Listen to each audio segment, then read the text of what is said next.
Hi, this is Haley Chura from the IronWomen podcast, joining you again on the Live Feisty YouTube channel.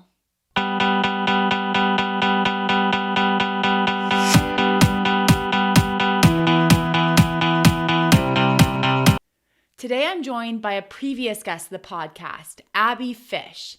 Abbie is the founder and owner of Swim Like a Fish virtual swim coaching. And while she is very familiar with online coaching, like most of us, with all the pool closures, Abbie's had to modify her workouts and move them onto Dryland. In my previous at-home swim fitness video, elite coaches Stephanie Yunker and Sarah Harrington gave us some tips on stretch cords and planks. Today, Abbie expands on those exercises with 3 new ones, and luckily, she offered to demonstrate this time. Enjoy my conversation with Abbie Fish.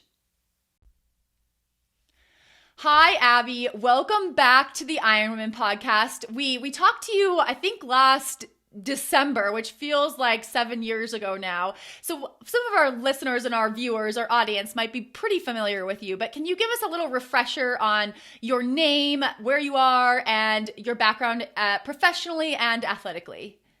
Yeah, so my name is Abbie Fish, for anyone who I've not met. I'm the owner and basically operator of my own business called Swim Like a Fish, which is a pun on my own name. I'm a virtual swim coach, so my goal is to help people through the likes of the internet get faster at swimming. And most of that is done through swimming stroke technique. So I know Haley through the grapevine of Georgia swimming alumni. We didn't swim together per se, but there's a very vast alumni network for UGA women swimming. So I've connected with a lot of other people from different classes, and that's how we kind of came about. As far as my own professional career or swimming career, I've retired. I still do work out for a general fitness. I dabbled. By dabbled, it was a very short dabbling in the triathlon world. But in general, I'm just a big fan of staying healthy and active. So just to have a good long life. So as a virtual swim coach, you're no stranger to communicating via technology, but what's different about right now is that most every pool worldwide is closed. So that changes what you do a little bit, changes what all of us do a little bit. So we wanted to ask you about a couple exercises that swimmers, and especially triathletes, can be doing at home in place of swimming right now. Mm-hmm.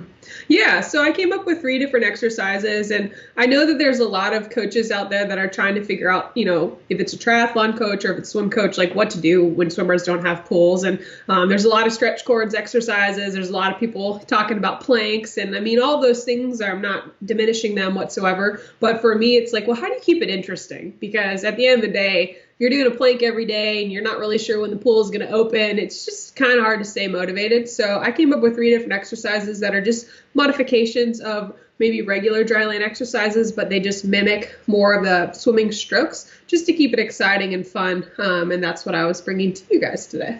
Well, we are thankful that you have some creative juices going, I guess, and can mix it up between our Instagram push-up challenges that I think a lot of people have been doing. We need some new exercises. So Abbie was kind enough to record herself demonstrating a few of these exercises, and we are going to go to those videos right now. So the very first movement we're going to do is essentially a modified flutter kick. So in general, I'm sure a lot of you guys have done flutter kicks before as an ab exercise, but what I've been trying to do is correlate what I'm doing on land as close as I can to movements that I would do in the water. And with water being a resistance-based exercise, you need to have some little weights to be able to do this exercise well. You don't want a lot of weight. I have 2 and 3 pound weights that I use during this flutter kick exercise just because you don't need a 20-pound dumbbell as you're going through this range of motion. So what you're gonna do is grab your little weights. Once you have them, you're gonna hold them in your hands like you would any other dumbbells. You're gonna lay back and you're gonna flutter kick regularly. So when you flutter kick, think about pointing your toes like we do with swimming. Let's lay our head back and we're gonna take one hand up over our head as we switch with the opposite hand. So we're going forward and backwards through our backstroke recovery as we are flutter kicking. This causes resistance just like we would feel in the water on our arms, along with keeping those legs engaged, pointing the toes and activating the core, holding great body alignment as you're doing it. So the next swimming specific exercise we're going to do is basically a Superman with an added in flutter kick. So when you're swimming breaststroke, you're tilting your hips back and forth. You're creating a wave-like motion with the body, and the hips are your axes. So we're gonna do that same thing just outside the pool. So you're gonna lay down like you're gonna do Supermans or back extensions. And from there, a regular Superman would just be raising your body up. But instead of just letting the legs float up and raising your hands up like a regular Superman, we're gonna raise up like we would for breaststroke and bring the heels in at the same time. So when you're swimming breaststroke, this is your setup position where you take the breath, and then from there you snap the feet around and you drop the head down into your flat laying position. So it's an up and down, up and down, up and down. You'll feel a really nice strengthening kind of feeling in your lower back, along with activating your glutes and your hamstrings as you're going through your breaststroke kick. This is also a great exercise for people who may not set up well with their toes angled outside of your body. I've always found that it's easier to do something on land first before asking someone to do it better in the water. So if you're not sure what your toes look like in your breaststroke kick, you should record a video of yourself doing this exercise and see how your toes are angled out. And if one foot's angled up maybe a little bit further than the other, maybe that's why you're having some issues in your technique. The last exercise that we're going to talk about is a tricep dip. So when you're swimming freestyle, especially during your triathlons, that very last part of the freestyle pole, so I like to basically consider it the second half where you're from a 90-degree bend in your elbow to pointing it totally straight before you go into your recovery, is the primary generator of speed, any propulsion in the stroke. So when you're doing this motion, that motion is the same thing as a tricep extension that you do at the gym.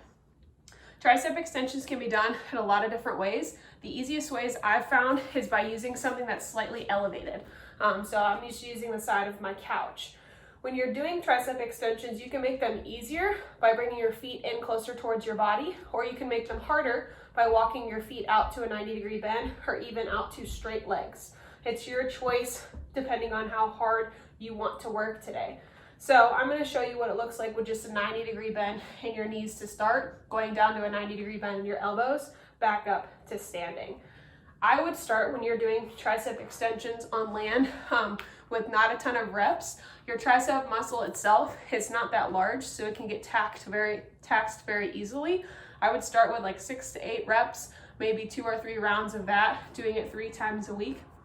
And as you build up the strength, kind of go through maybe a little bit of soreness in between over a couple weeks, I would then bump it up to 8 to 10 and then 10 to 12. But once again, when you think about all the revolutions you're doing at a swim practice, every time you're going through a full freestyle stroke, that's one tricep extension. So if you're only doing 6 on land, it's still not quite correlated to what you're doing in the water. So you want to up those reps, but you don't want to do it too quickly, because obviously it's still a different motion, holding more of your body weight than what you would be doing when you're in the water. Okay, Abbie, what we saw you doing, the flutter kick, the back extension, and the tricep dip exercises, if our audience wanted to give these a try, and assuming they are beginners and not familiar with these exercises, how many reps and what kind of progression would you recommend? Yeah, so all 3 of these exercises are a little different. At the very end of that tricep extension video, I did talk about, from a prescription standpoint, that one specifically. But if you look at the tricep versus the first two are more kind of an endurance-based exercise. So with that, you can up the reps, you can up the ante and start at a higher baseline level than you would for the tricep dips, which is primarily body weight, and you would want to start with just a lower rep scheme.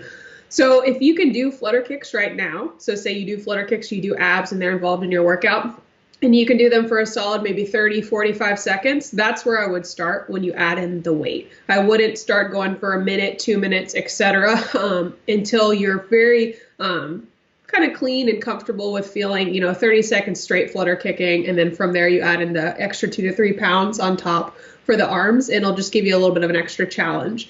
If you're doing it for 30 seconds, I would say you can do it 2 to 3 times. give yourself some rest in between. If you're not super familiar with flutter kicks or doing them on land, you're going to feel your abs firing, which is a good thing. But once again, we don't want you waking up 2 days later barely able to walk because your abs are so tired from your flutter kicking that it's like diminished your ability to continue to train. As far as the back extensions are concerned, once again, you can up the ante on that. There's no weights involved in that one. And you can keep your posterior chain very, very strong with going through 30 or 40 of those at one time. I would not go to 100, 200, like you don't need a crazy rep scheme, but you could think about if you swim breaststroke at practice, how many strokes do you think you take for a 50? And so say maybe you want to do 450s breaststroke. Maybe that's, 4 times 25 breaststroke kicks, and you take a little bit of rest in between. And right there, you can correlate that right to what would be like a swimming workout. And as I talked about in the tricep extensions, I would start with a really low rep scheme. I'd say somewhere between like 6 to 8 reps, 2 to 3 times. And then once you're feeling pretty good and kind of work through any sort of general like soreness from the first couple weeks of doing that, you can up the ante and go to 10 to 12, 12 to 14. Etc. So a lot of us do enjoy doing these exercises on our own at home when we have a few free minutes, but a lot of us are still kind of craving that community aspect that we got from our master's swim group or just chatting with friends at the pool. I believe you are actually running structured Dryland workouts for free every single day. How can our viewers, our listeners, our audience access those workouts? Yeah, so I'm doing just basically a free workout. It is entirely free. All you have to do is sign up, and the website is freedrylandclass.gr8.com, and it'll show you everything that we're doing. It also gives you a free sample workout so you can kind of see like what exactly it looks like, how it sounds, etc. And with that, once you sign up, you get sent the link to be able to watch those workouts live. So you have your choice of tuning in with me live, or you can do them on a replay. So it's your choice, but I run them every day at 1:30. I literally just finished one and then hopped on the phone with you, but it's fun. I'm meeting people that I have never met before, and then other people, which I thought is pretty cool, like younger swimmers or meeting other age group swimmers that are just around the world, that everybody's dealing with the same thing. And so it's kind of like creating even a like more community feel when everyone's feeling very, very isolated. So it's super cool. I'm excited to get on there every day and see who's tuning in and who's ready to work out and who beat me in the workout that day. Cause a lot of times I get beat. Huh. What does that mean? They're able to like hold a plank longer than you? Well, today, like, for example, the workout was like a set of 30. So it was like 30 squats, 30 burpees, 30-second plank hold. Then we did 20 squats, 20 burpees, 20-second plank hold, and then 10, 10, 10. And it was 4 times. So everybody did it 4 times. And then we write into the chat who did what. And I was struggling today. And I was like, I could already tell before I went into my last set of burpees, someone had already typed into the chat. So I was like, ooh, I'm getting beat. Like, I gotta step it up. I love that you are doing the workouts alongside all the athletes. How long, you say they start at 1:30 Eastern time. How long is the total duration of the workout?